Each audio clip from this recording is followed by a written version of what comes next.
Olá pessoal, tudo bem com vocês? Estamos aqui no nosso querido canal para mais um vídeo, para mais um tópico, mais um assunto sobre a terapia ocupacional para a gente conversar.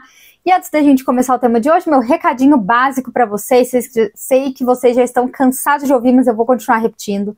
Quem ainda não se inscreveu no canal, pessoal, não perde tempo, se inscreve no canal, curta, comenta, compartilha os vídeos, isso me ajuda demais também, ajuda a gente a divulgar o canal também para outras pessoas, para que possa chegar ao máximo de pessoas possível. E também ativa os sininhos das notificações para vocês não perderem nada por aqui, tá bom? Sempre que sair vídeo novo, vai avisar vocês para vocês não perderem nada.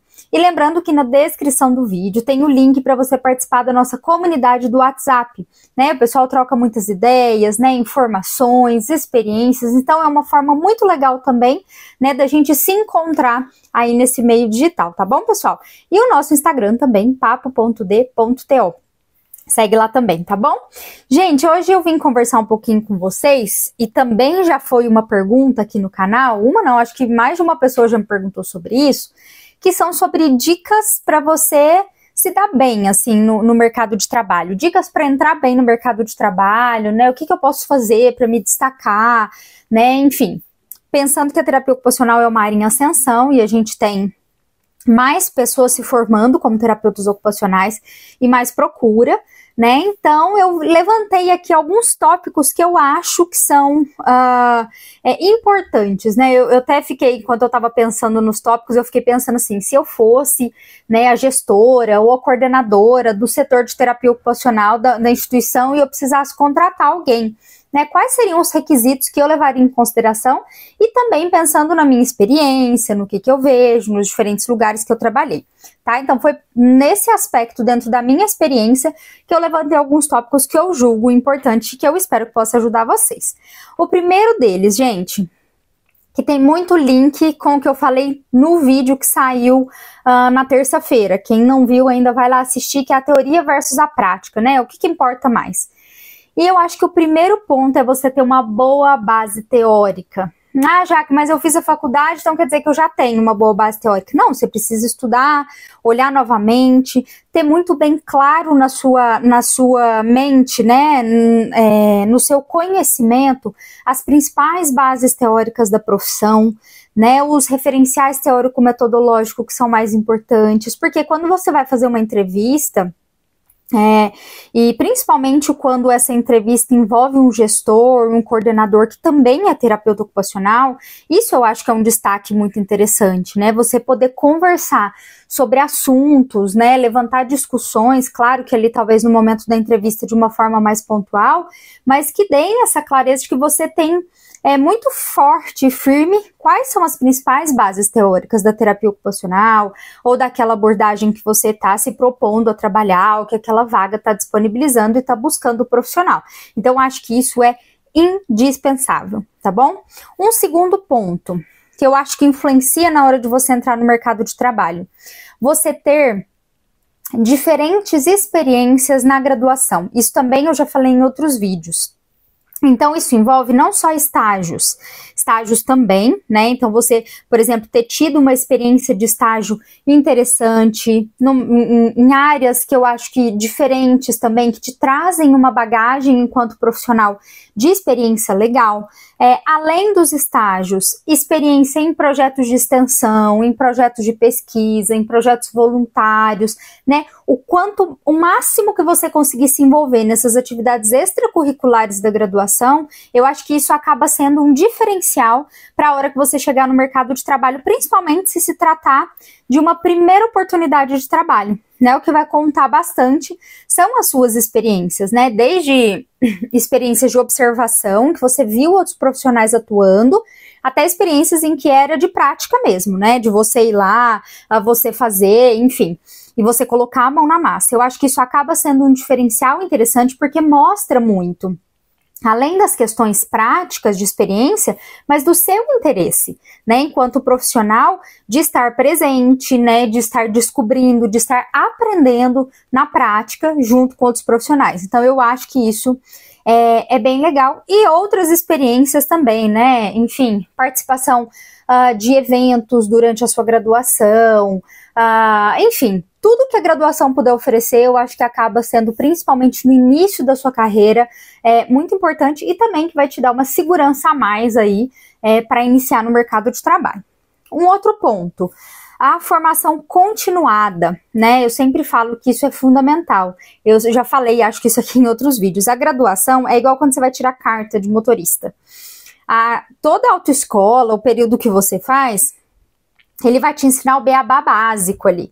Mas muito das outras, você só aprende a dirigir mesmo depois que você pega o carro e começa a dirigir, pega a moto e começa a dirigir. De fato, que você vai desenvolvendo essas habilidades. Eu acho que isso acontece da mesma forma na formação continuada, né? Jaque, mas eu acabei de me formar, ainda não fiz nenhum curso, que é extra, né? Assim, nenhum curso pós-graduação, especialização, mestrado, curso de curta duração, enfim. Então quer dizer que eu tenho menos chance? Não necessariamente. É interessante, muitas vezes, você colocar suas pretensões, né? Então, por exemplo, sou recém-formada, mas tenho muita pretensão de fazer uma especialização em neurologia, de fazer uma especialização em saúde mental. Já busquei as instituições que eu julgo que são interessantes, então pretendo fazer nessa instituição, nessa outra instituição, já procurei a saber. Isso também mostra lá, principalmente quando se trata de um primeiro trabalho, né, que você tá antenado, né, que você tá pensando em, tipo, não, só a graduação não me basta, eu preciso de outras coisas, quero outras experiências e quero me aprimorar.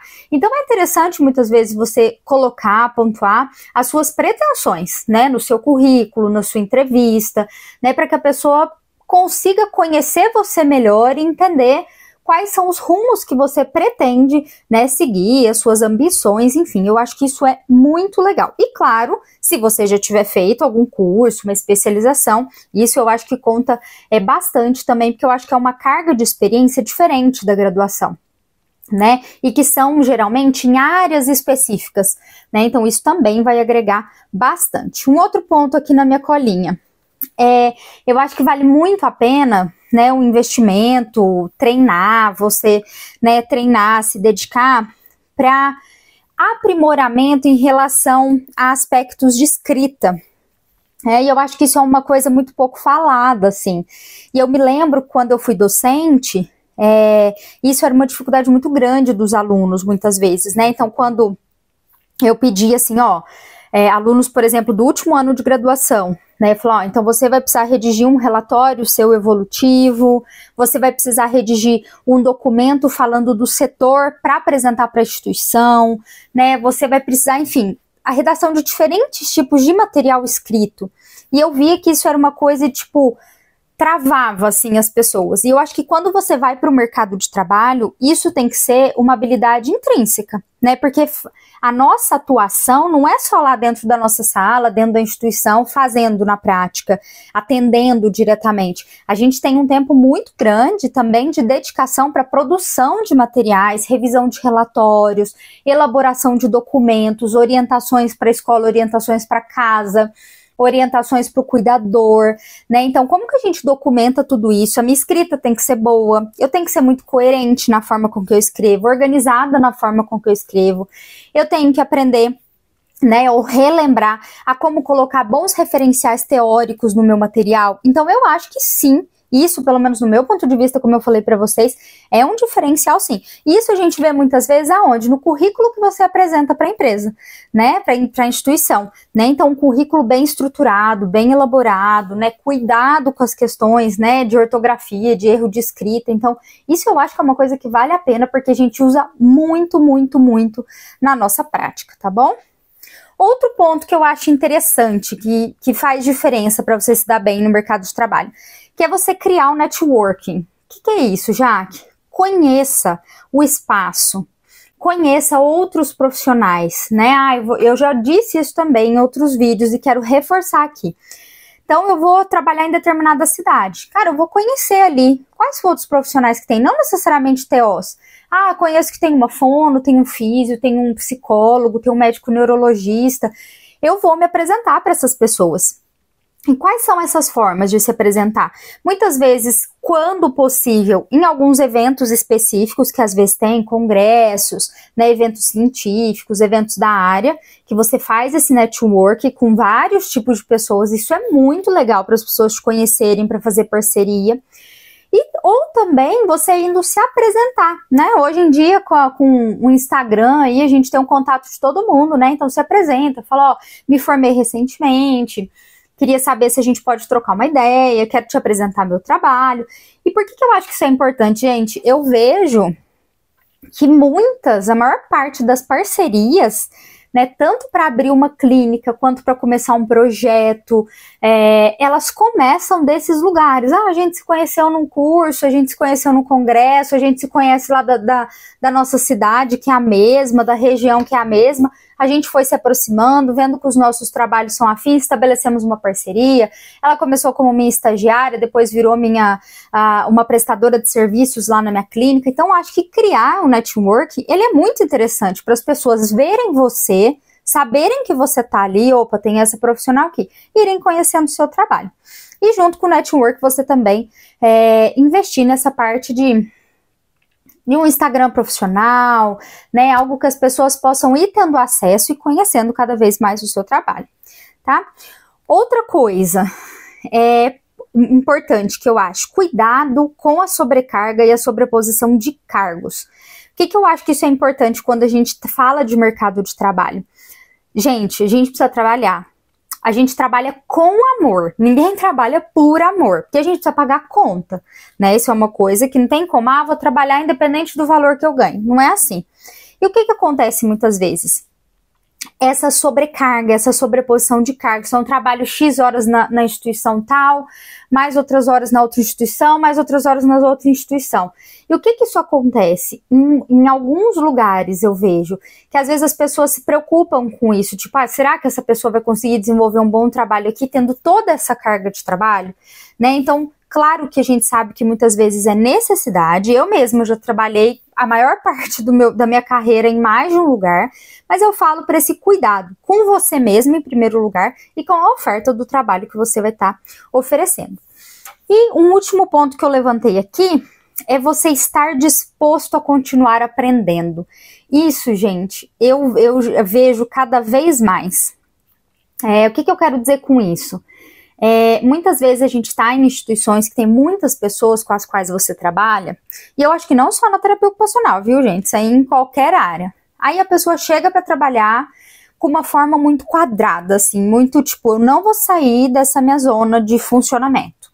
É assim e acabou. E eu não estou disposto a aprender com o outro, eu não estou disposto a ouvir o outro, eu não estou disposto a flexibilizar a minha forma de trabalhar. Claro que tem coisas que são inegociáveis, a qualidade do nosso serviço, a forma que a gente vai fazer.